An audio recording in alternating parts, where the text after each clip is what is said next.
selamat pagi, selamat datang di ibadah online SAF. Teman-teman, hari ini kita akan mengadakan perjamuan kudus bersama. Jadi mari kita mempersiapkan roti dan anggur atau penggantinya untuk nanti kita bersama-sama ibadah perjamuan kudus. Saya akan memberitahukan untuk kegiatan SAF seminggu ke depan. Hari Selasa depan ini kita tidak akan ada moment of restoration, tapi akan ada KTB leadership. Jadi untuk para leaders, silakan bersiap-siap ya untuk hari Selasa meeting bersama. Lalu pada hari Kamis kita akan mengadakan KTB seperti biasa, dan nanti info lebih lanjutnya akan diumumkan di KTB Line Group masing-masing ataupun di Instagram SAF SBY. Untuk ibadah minggu depan, kami juga berharap kita semua dapat bersama-sama mengikuti ibadah online lagi. Terima kasih untuk perhatiannya dan Tuhan memberkati.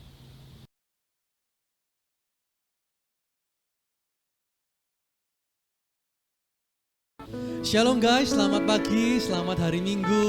Welcome back to SAF House of Restoration. Dalam pagi hari ini kita mau beribadah online bersama. Kita mau siapkan hati kita untuk kita memuji dan memuliakan nama Tuhan kita, dan kita siapkan hati kita untuk mendengarkan firman-Nya. Kita mulai di dalam Bapak, kami mengucap syukur Tuhan, terima kasih Tuhan kalau hari ini kami boleh Tuhan berkumpul bersama secara online Tuhan, untuk kami bisa memulai ibadah kami hari ini Tuhan. Biarlah Tuhan kami menyiapkan hati kami Tuhan, kami ingin memberikan yang terbaik Tuhan melalui ibadah ini ya Tuhan. Terima kasih Tuhan yang siapkan hati kami, untuk kami juga bisa mendengarkan Tuhan, dan biarlah firman-Mu ini tertanam Tuhan dalam hati kami ya Tuhan. Terima kasih Tuhan, di dalam nama Tuhan Yesus kami siap untuk memulai ibadah online ini. Dalam nama Tuhan Yesus kami berdoa dan mengucap syukur. Haleluya, amin. Semangat, kita mau bangkit berdiri, kita mau memulai lagu ini, kita bersemangat bareng-bareng. Oke.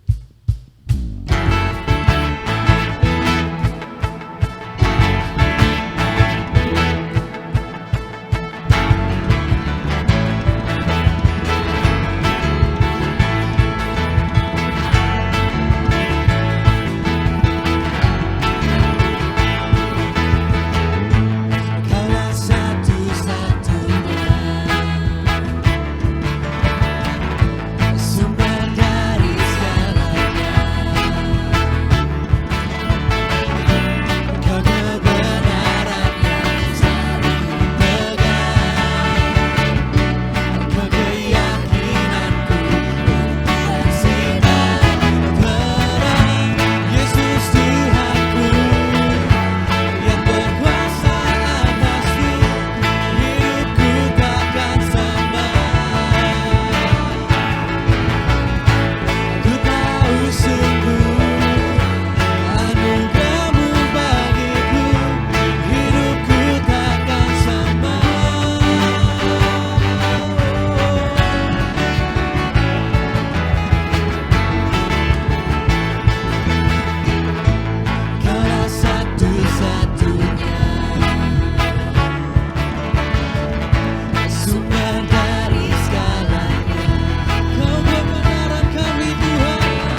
Saudara mau siapkan hati kita ya untuk kita mendengarkan firman Tuhan.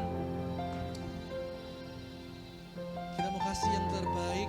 Kalau bulan Desember ini selalu kita peringati sebagai kelahiran Tuhan kita, maka kita mau ingatkan lagi, kita mau di-refresh lagi bahwa hanya Tuhan satu di hidup kita. Hanya Tuhan satu yang menjadi penyelamat kita, hanya Tuhan satu yang ada di hati kita. Dari lagu ini kita mau renungkan bersama yuk guys, bahwa hanya Tuhan yang ada di hidup kita.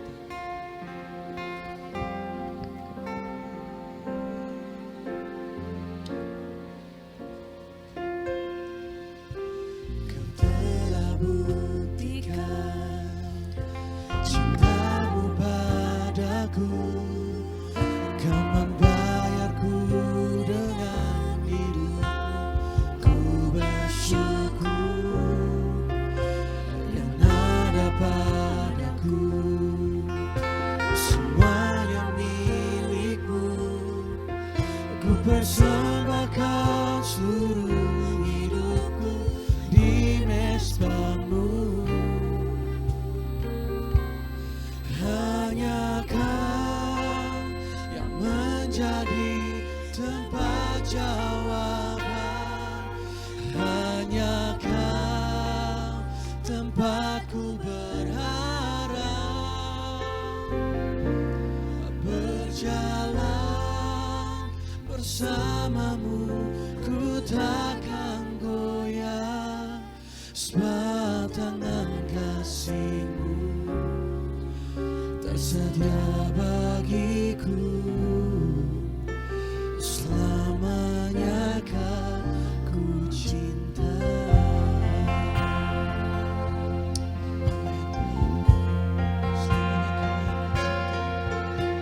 Kau telah buktikan cintamu padaku. Akan membayarku dengan hidupmu. Ku bersyukur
tersedia bagiku.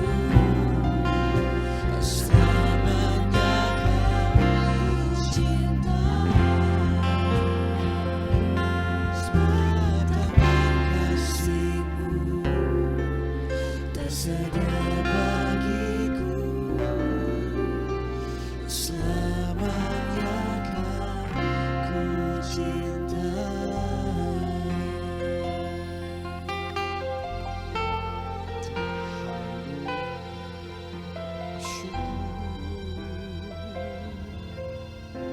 Sebab tangan kasih-Mu tersedia bagiku. Kami bersyukur ya Tuhan, sebab hanya Kau tempat kami berharap, hanya Kau tempat kami menangkap segala apa yang Tuhan rindukan, dan kami mau menyerahkan itu kepadamu Tuhan. Terima kasih ya Tuhan, dan kiranya Tuhan Engkau sekali lagi berbicara kepada kami melalui kebenaran firman-Mu. Kiranya menolong kami untuk memahami kehendak-Mu ya Tuhan, sehingga kami dapat berjalan di dalam jalan-jalan kebenaran ya Tuhan. Terima kasih ya Tuhan, kami mengucap syukur dan kami siap mendengarkan firman Tuhan. Haleluya. Amin. Shalom saudara-saudara, selamat pagi. Saya senang kembali bertemu dengan saudara-saudara, walaupun di dalam virtual, online, tetapi dimanapun saudara-saudara berada, saya terus berdoa supaya Tuhan memberikan kekuatan, kesehatan, salam sehat kepada setiap saudara-saudara. Puji Tuhan, kita sudah memasuki bulan Desember.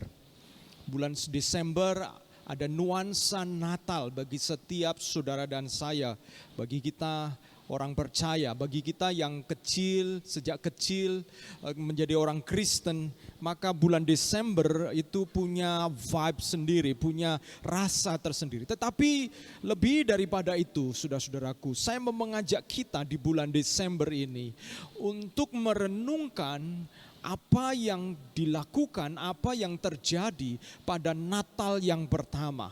Bulan Desember ini kita masuk di dalam seri The First Christmas, Natal yang pertama.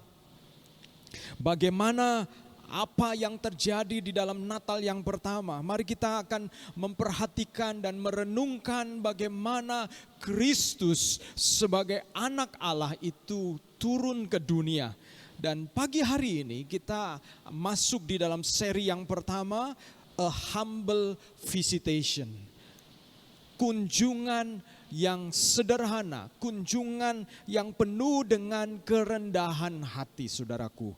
Mari saudara-saudara kita akan memperhatikan, saudaraku, kalau beberapa tahun yang lalu 2017, Raja Salman dari Arab Saudi itu mengunjungi Indonesia, dan dalam kunjungan yang singkat 3 hari di Jakarta, 6 hari di Bali, luar biasa waktu saya memperhatikan. Dia membawa 1.500 orang bersama dengan dia. Termasuk di dalamnya ada 14 menteri, 25 pangeran. Dan juga dia membawa 2 eskalator untuk naik turun ke pesawat, saudara-saudara. Ada 4 unit Mercedes-Benz S600 Maybach Guard, yang itu anti peluru.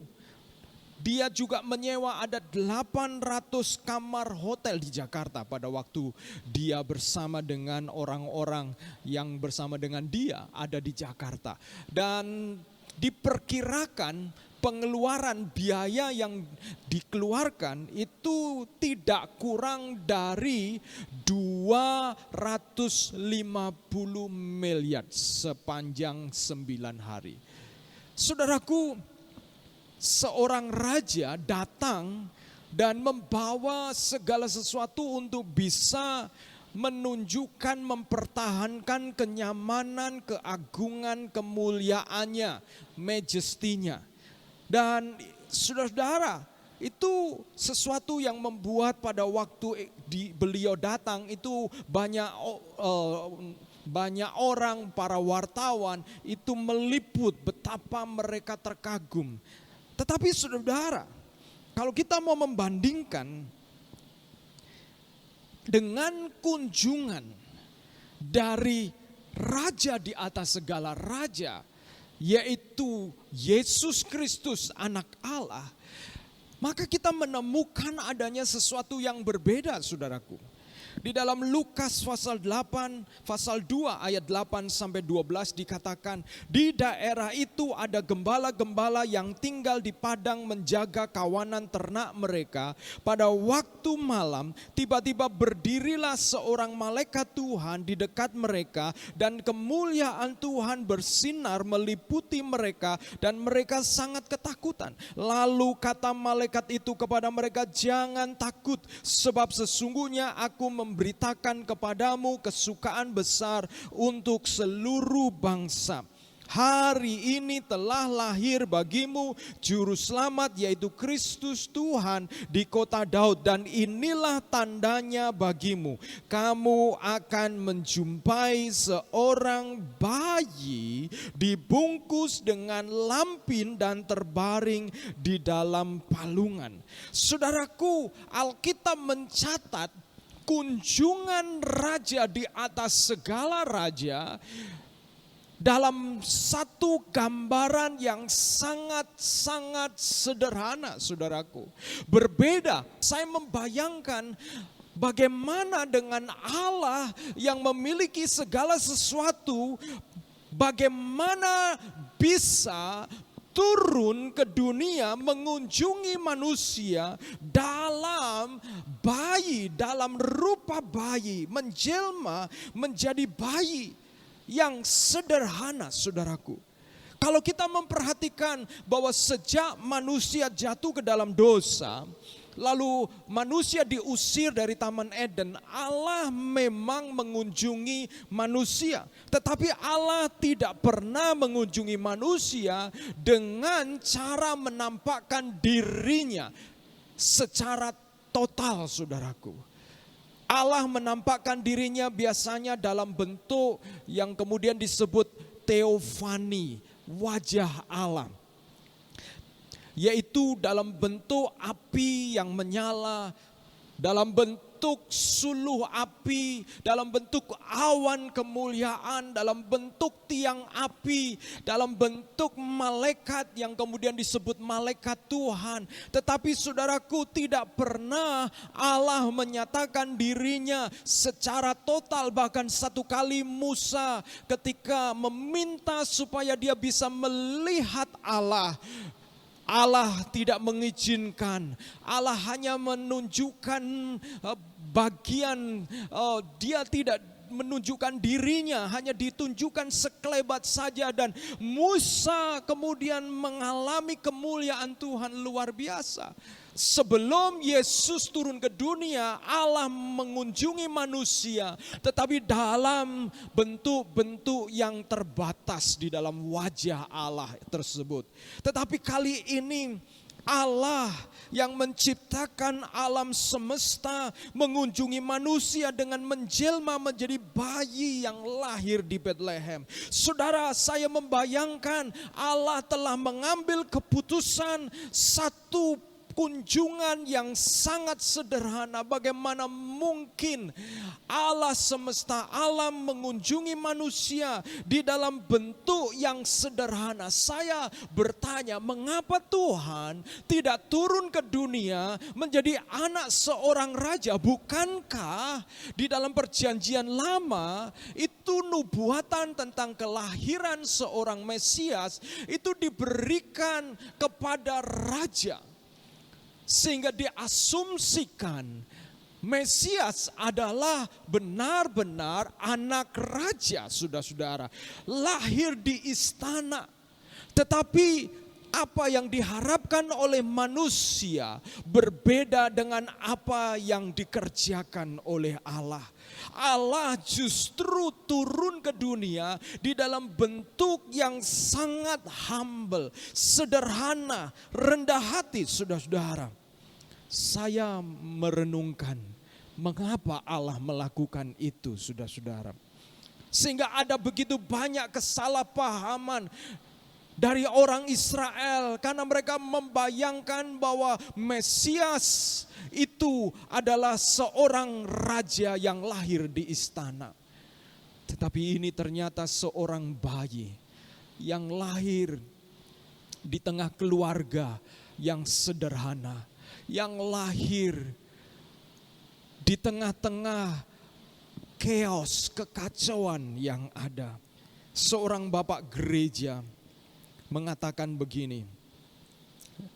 Bapak gereja Agustinus dia mengatakan, to know Jesus is to know his humility. For he is the archetype and master of humility. Mengenal Yesus adalah mengenal kerendahan hatinya. Sebab dia adalah teladan dan guru kerendahan hatinya. Saudaraku, kalau kita mengenal Yesus, kerendahan hati Yesus, itu menjadi spirit dari Christmas, saudara-saudara. Spirit dari Natal yang pertama. Spirit dari kunjungan Allah yang agung, yang maha besar, turun ke dunia dalam wujud yang penuh dengan kerendahan hati, saudaraku. Itu artinya apa? Itu berarti, saudaraku, kekristenan akan kehilangan Kristus dan tinggal menjadi agama saja apabila kerendahan hati tidak ada di dalamnya. Murid-murid Yesus akan kehilangan kesejatian mereka menjadi murid Yesus ketika mereka kehilangan kerendahan hati. Mengapa?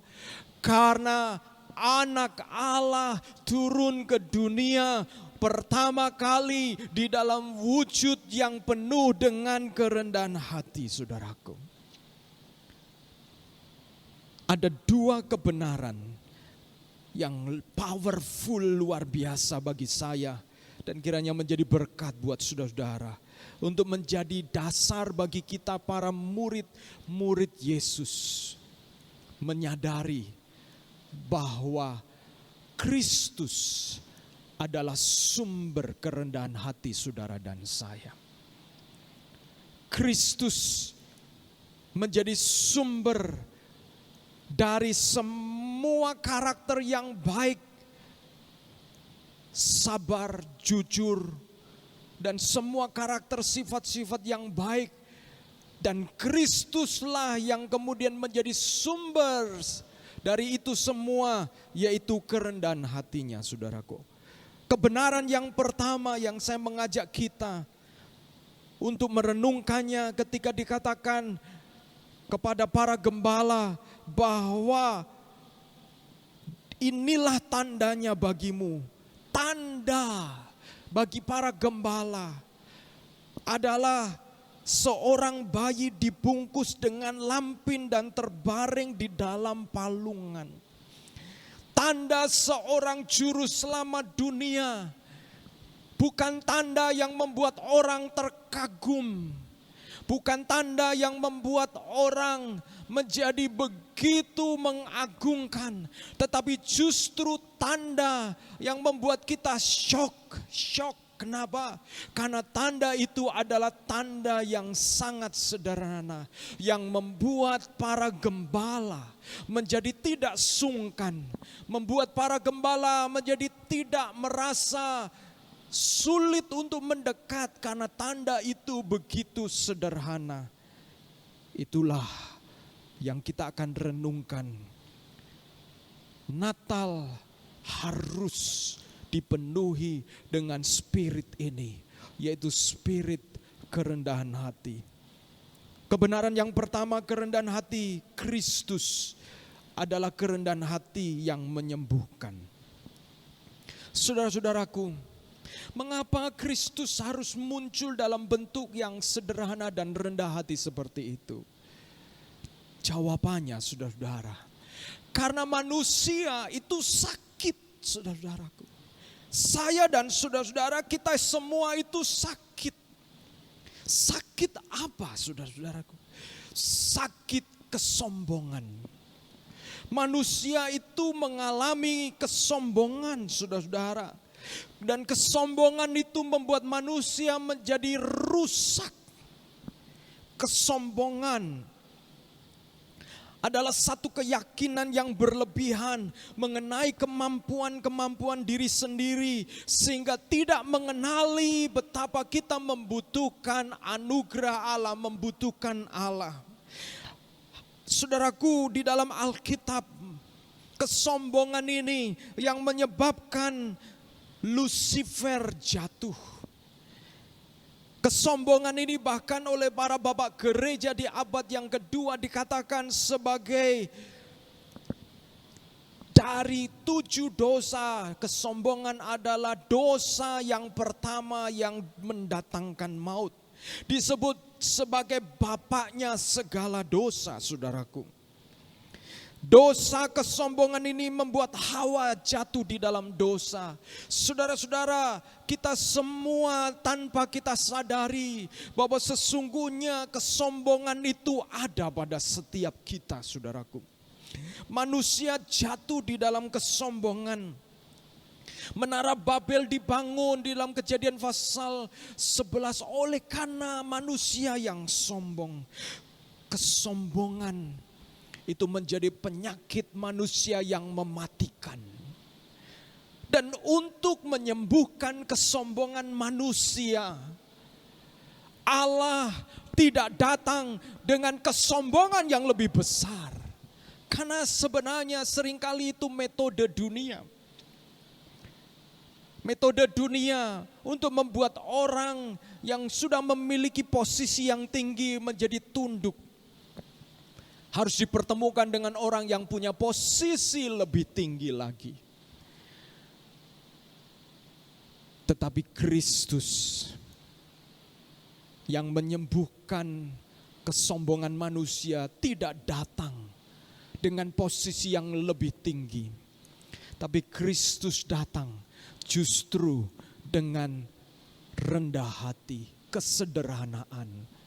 Ketika saudara merenungkan bahwa Allah yang maha besar, Allah yang agung, yang menciptakan alam semesta, yang menentukan setiap musim, lalu turun ke dunia di dalam kerendahan hati, saudara-saudaraku, maka kesombongan kita itu disingkapkan, kita ditelanjangi oleh kerendahan hatinya. Allah saja yang sangat tinggi mau merendahkan hatinya, apalagi saya dan saudara, siapa kita? Kesombongan adalah kebodohan dan awal dari kehancuran. Amsal 11 ayat 2 mengatakan, jikalau keangkuhan tiba, tiba juga cemooh, tetapi hikmat ada pada orang yang rendah hati. Amsal 18 ayat 12, tinggi hati mendahului kehancuran, tetapi kerendahan hati mendahului kehormatan. Tidak mungkin manusia kembali kepada Allah melalui jalan kesombongan, saudaraku. Saudara, ironisnya pengetahuan akan agama memiliki potensi menjadikan saya dan saudara menjadi orang yang sombong, merasa lebih tahu akan hal-hal yang rohani, merasa lebih suci, merasa lebih baik, saudaraku. Dan di dalam saat seperti ini, di akhir 2020, mari kita akan bercermin kepada bayi Yesus yang merupakan kunjungan dari Allah yang maha besar, tetapi muncul di dalam bentuk bayi yang tidak berdaya, saudaraku. Yang tidak bisa mempertahankan dan membela dirinya, yang harus lari ke Mesir untuk menghindari Herodes yang ingin membunuhnya, saudaraku. Betapa tidak berdaya dan sederhana. Tetapi mengapa Allah mau melakukannya? Supaya kesombongan manusia disembuhkan. Bagaimana cara menyembuhkannya? caranya ketika kita menerima Yesus yang rendah hati itu sebagai guru kita, yang membawa kita kepada satu kesadaran, satu kenyataan yang luar biasa di balik bayi yang sederhana ternyata itu adalah anak Allah. Mengapa dia mau melakukannya? Karena dia mengasihi saudara dan saya, sehingga dia merendahkan diri seperti itu. Kesombongan saya menjadi luruh. Kesombongan saya menjadi runtuh. Karena ketika mengingat Kristus yang mengunjungi setiap kita dalam wujud yang sederhana, apa yang kita bisa banggakan, saudaraku? Kita tidak bisa membanggakannya. Karena Kristus telah menunjukkan teladan buat saudara dan saya, bahwa melalui kerendahan hati itulah pintu surga dibukakan bagi saudara dan saya. Kristus datang dengan kerendahan hati. Jika Allah menciptakan dunia ini dengan kuasa kemegahan dan keagungan, namun kemudian Allah yang sama menyelamatkan manusia melalui kemiskinan, kerendahan hati, dan kesederhanaan serta kerentanannya. He's vulnerable. Betapa rentannya dia, saudaraku. Ini menunjukkan Allah yang superior telah menjadi inferior. Allah yang lebih dari segala sesuatu menjadi Allah yang rendah seperti itu. Itulah jalan keselamatan, saudaraku. Allah yang unggul, yang super menjadi rendah. Di mana ini bertolak belakang dengan pergerakan kesombongan manusia yang menjauhi Allah dengan bergerak dari manusia yang sebenarnya inferior, manusia yang sebenarnya tidak berdaya, manusia yang sebenarnya sekalipun dia punya segala sesuatu, tetapi sesungguhnya oleh pandemik ini dia bisa saja kehilangan nyawanya kapanpun saja, saudara-saudara. Manusia yang rendah, yang inferior, tetapi manusia itu merasa seolah-olah superior, merasa equal, merasa sama dengan Allah, bahkan lebih besar dari Allah, sehingga tidak membutuhkan Allah itu sendiri, saudara-saudaraku. Tetapi melalui Kristus yang merendahkan diri, Kristus menjadi penyembuh setiap saudara dan saya. Karena kalau Allah saja yang agung, yang besar, dia turun merendahkan diri, apakah kita bisa meninggikan diri? Kesombongan kita itu menjadi noda kotor di hadapan bayi Yesus. Saudara dan saya,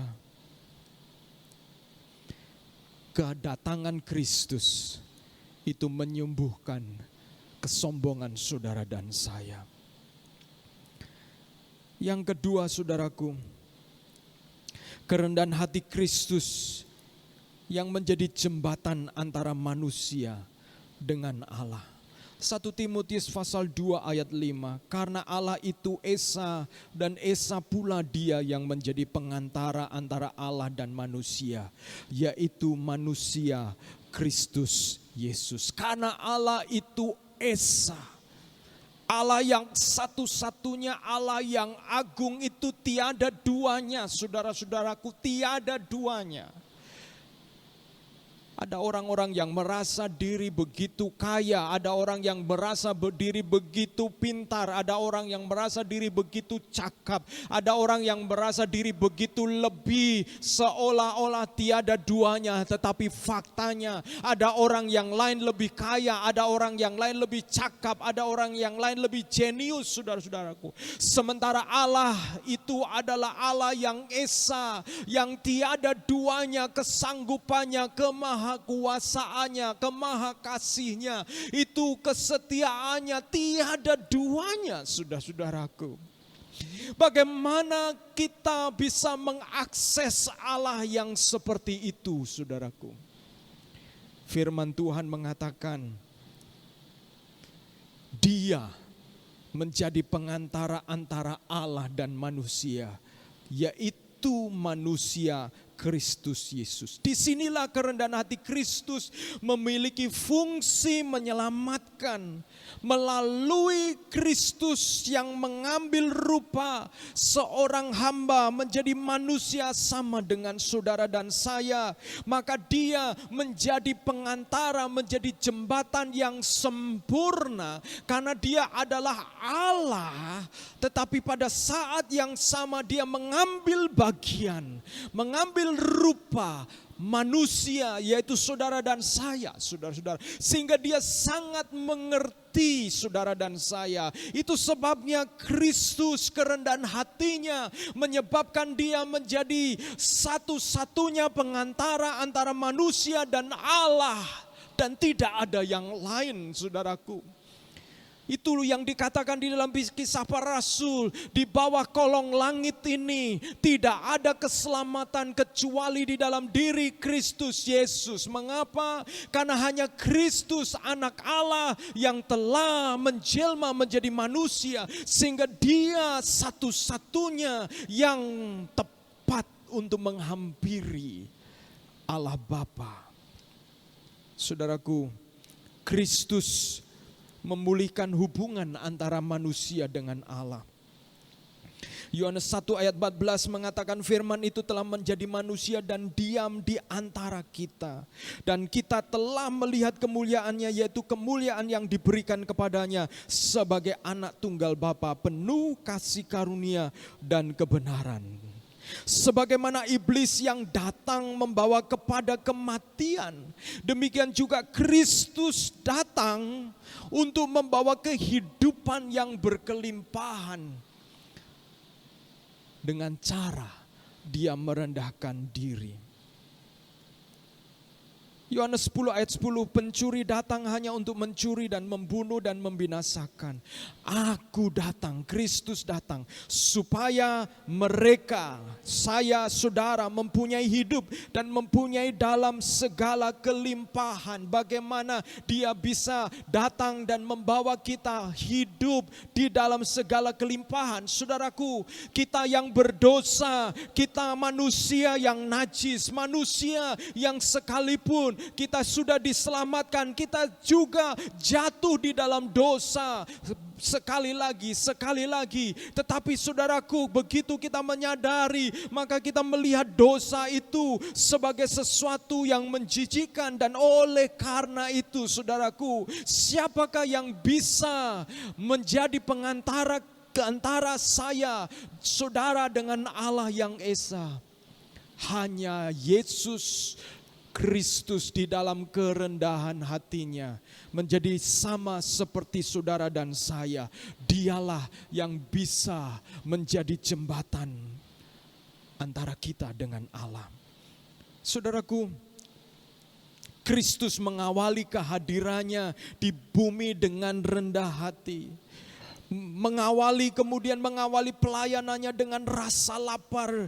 Ketika Kristus puasa 40 hari, 40 malam, Dia mengawali pelayanannya dengan rasa lapar. Bahkan Dia mengizinkan dirinya dicobai oleh iblis, saudaraku. Betapa Dia merendahkan diri.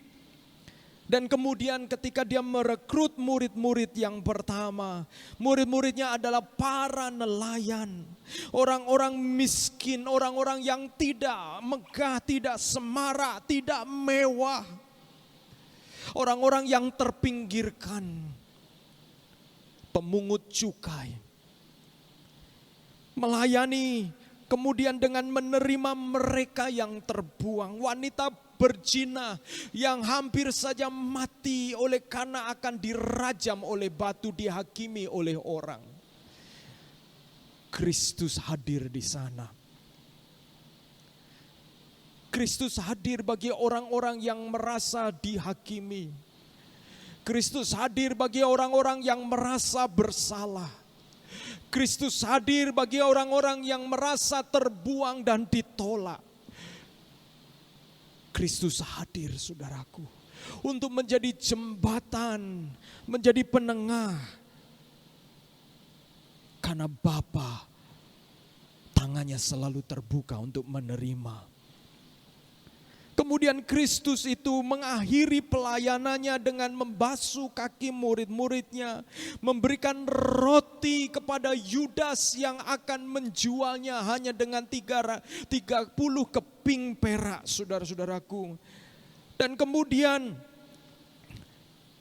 Yesus yang sama, yang pada akhirnya ketika di tengah-tengah tekanan yang luar biasa karena dia akan menghadapi salib, menghadapi cawan murka Allah, dia ditinggalkan tidur oleh murid-muridnya sementara dia bergumul. Yesus betul-betul mengakhiri hidupnya di dalam kesederhanaan dan di dalam kerendahan hati, saudara-saudara. Bahkan pada akhirnya dia tergantung di atas kayu salib,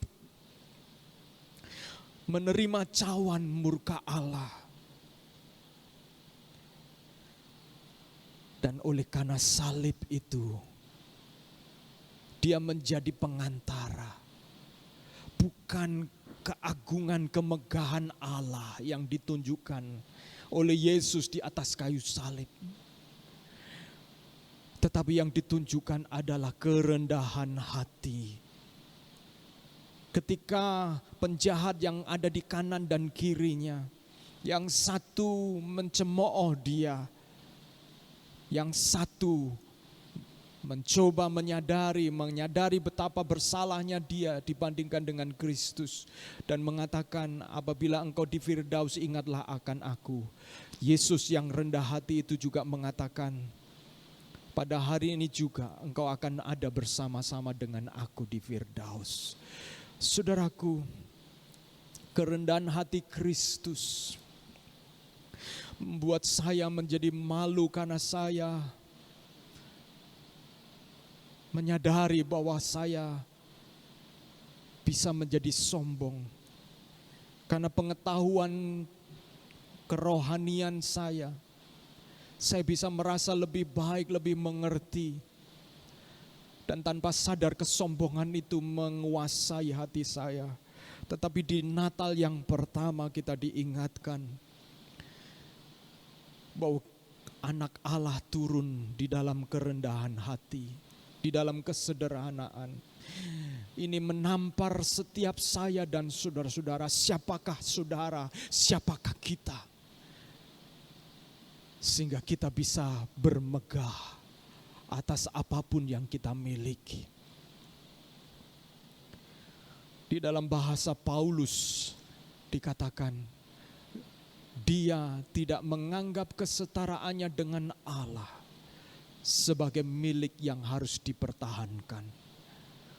Tetapi dia menjadi manusia dan mengambil rupa seorang hamba. Kerendahan hati Kristus menyembuhkan saya. Kerendahan hati Kristus menyembuhkan saudara. Kerendahan hati Kristus memungkinkan salib itu. Kristus yang tergantung di atas kayu salib. Tergantung di antara bumi dan langit. Tergantung di antara manusia yang berdosa dan surga. Karena dia rendah hati, saudaraku. Di Natal yang pertama, seruan manusia kepada manusia untuk kembali pulang kepada Allah itu didengungkan di dalam Kristus.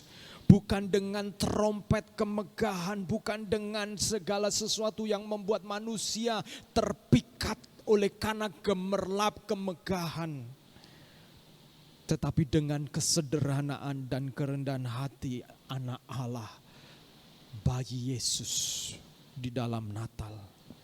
Kunjungan yang sederhana dan rendah hati adalah jalan yang membawa kita untuk bisa kembali pulang.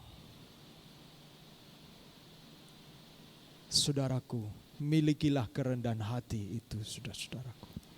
Mari kita bertobat. Mari kita menyadari bahwa kesombongan betapa telah membawa kehancuran.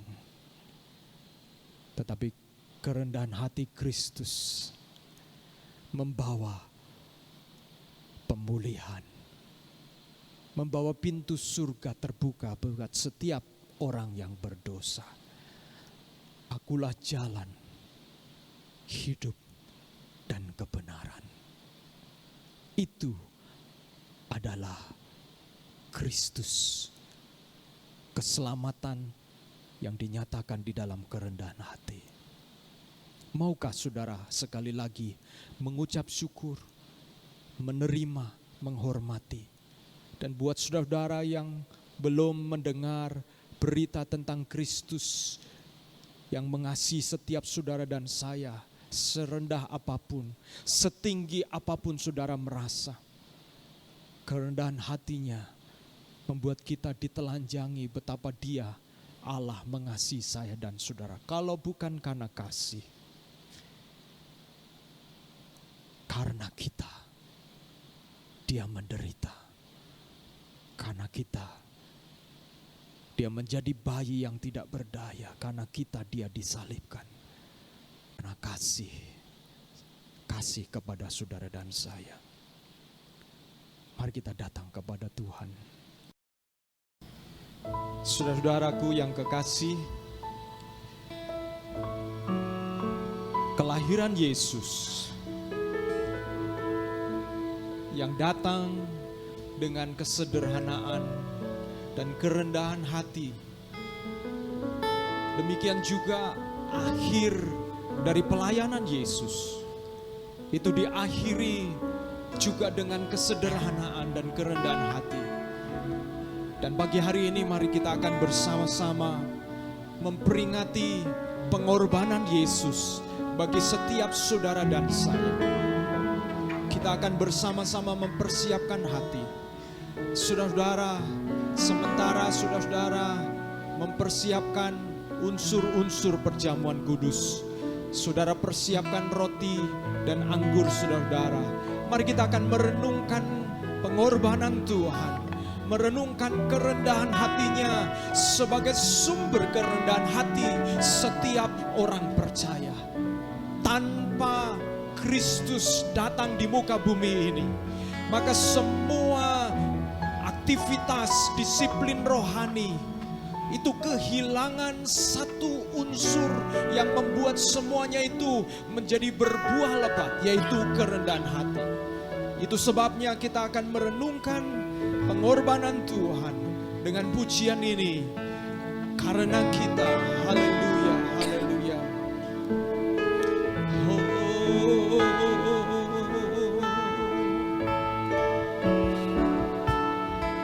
Waktu kecil kita merindukan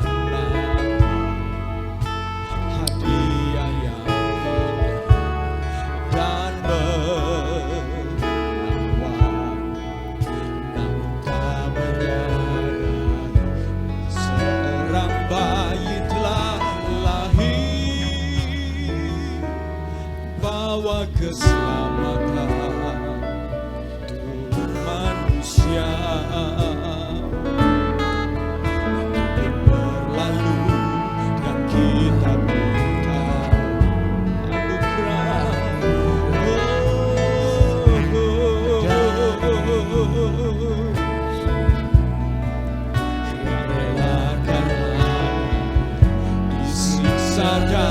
Disalibkan,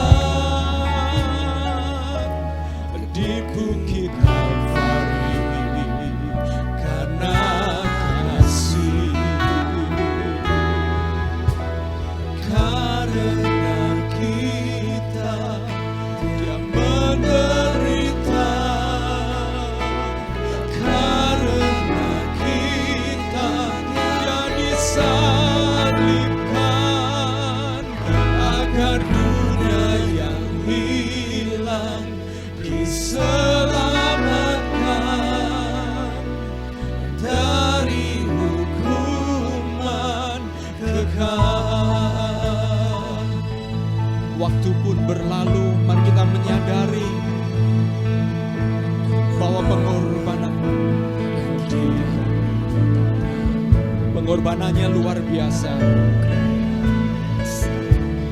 Dari yang relakan disiksa dan disalibkan di bukit Kalvari karena kasih.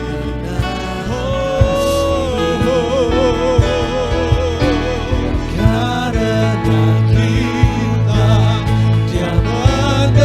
Saya mengundang saudara-saudara bangkit berdiri.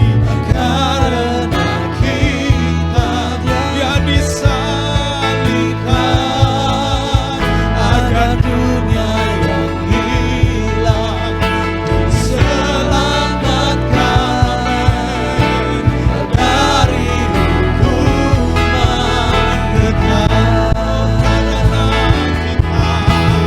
Karena kita yang menderita, karena kita yang disalibkan agar dunia yang hilang diselamatkan dari hukuman kekal.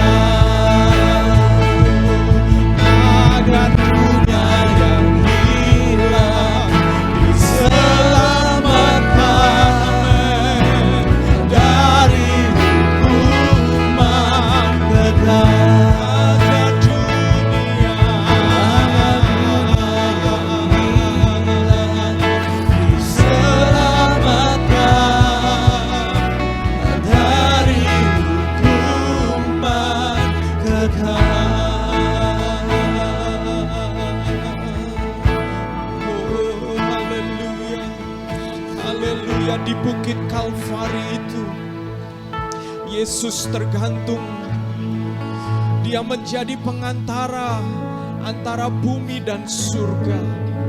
Pengantara antara setiap orang yang berdosa dengan Bapa yang suci. Tanpa Yesus yang menjadi penengah, menjadi jembatan, maka saudara dan saya tidak pernah akan punya akses kepada Bapa yang suci. Tetapi oleh karena Dia menjadi jembatan bagi saudara dan saya, mari kita sungguh-sungguh menghormati, menghargai kasih-Nya, menghargai pengorbanannya, saudaraku. Mari kita akan bersama-sama masuk di dalam perjamuan kudus.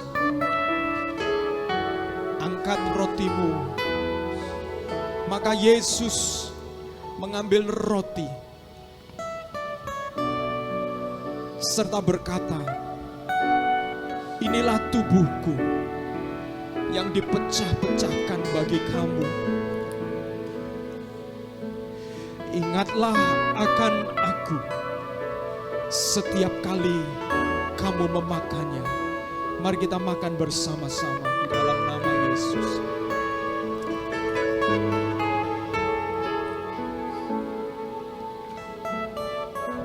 Haleluya, haleluya, haleluya, haleluya. Haleluya, Yesus. Mari saudara-saudaraku, kita persiapkan anggur.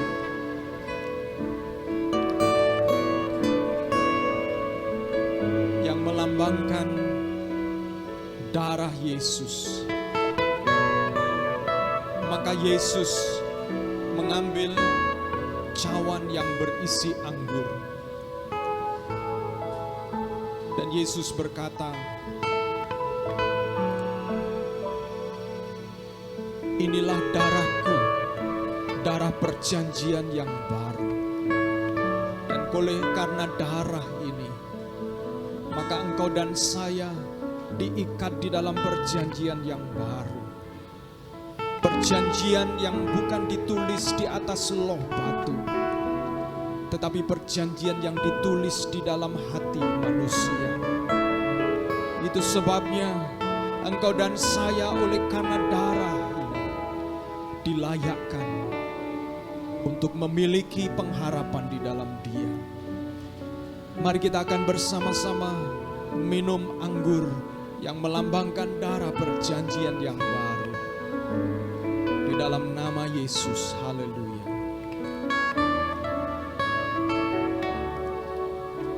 Haleluya, haleluya. Mari kita mengucap syukur. Mengucap syukur buat pengorbanannya. Mengucap syukur buat tubuh yang terpecah-pecah oleh karena dosa kita.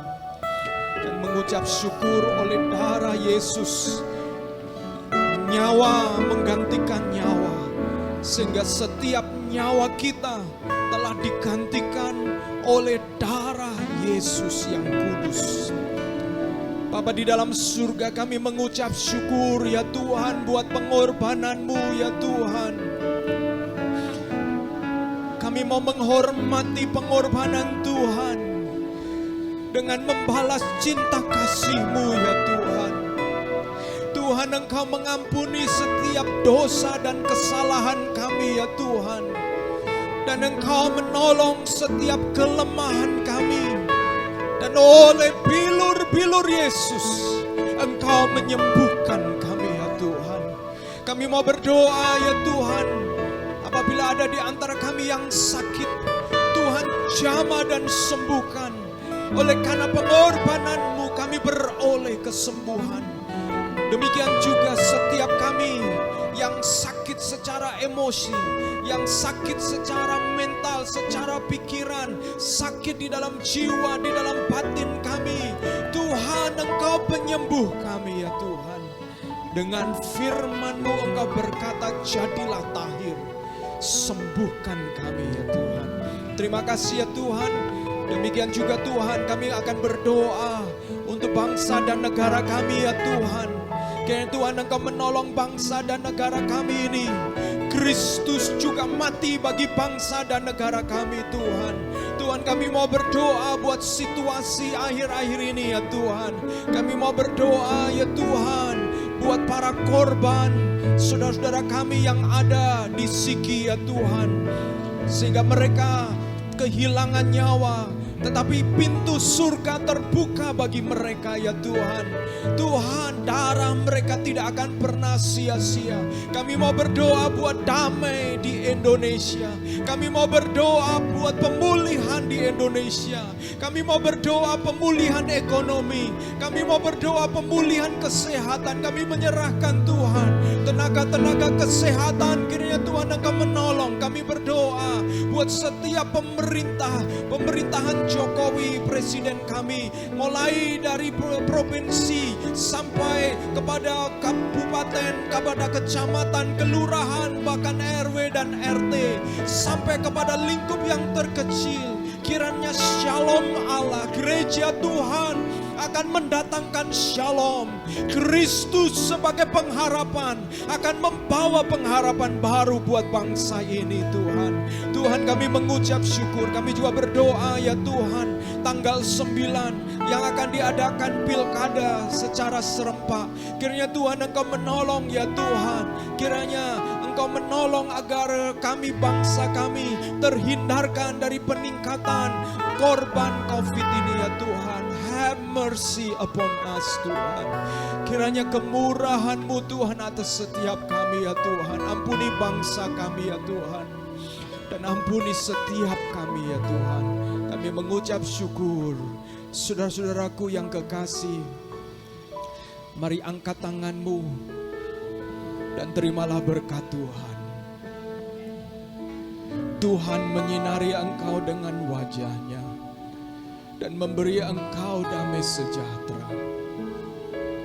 Memberikan engkau kekuatan untuk hidup di dalam kehendak Tuhan.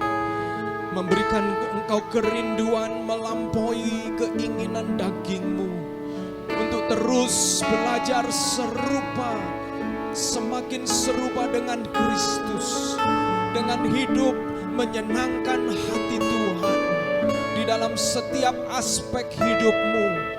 Kenalilah kehendak Tuhan melalui firman yang kau renungkan. sehingga Tuhan memberkati engkau melebihi apa yang kau bisa pikirkan. Melalui pekerjaanmu diberkatilah engkau, melalui hubunganmu diberkatilah engkau, melalui rumah tanggamu diberkatilah engkau, dan melalui setiap apa yang kau rancangkan diberkatilah engkau.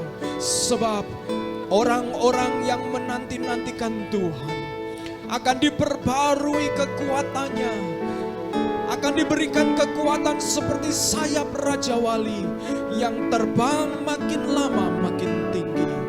Dan kiranya damai sejahtera Allah Bapa serta kasih sayang dari Tuhan Yesus Kristus dan penghiburan oleh karena Roh Kudus akan menyertai engkau dan saya, umat kekasih Tuhan, murid Yesus yang sejati, untuk tetap hidup rendah hati sampai Kristus datang kali yang kedua menjemput setiap kita. Haleluya, amin. Puji Tuhan. Tuhan memberkati saudara. Happy Sunday. Terima kasih buat para pelayan Tuhan, buat pengorbanan saudara. Tuhan Yesus memberkati. Haleluya.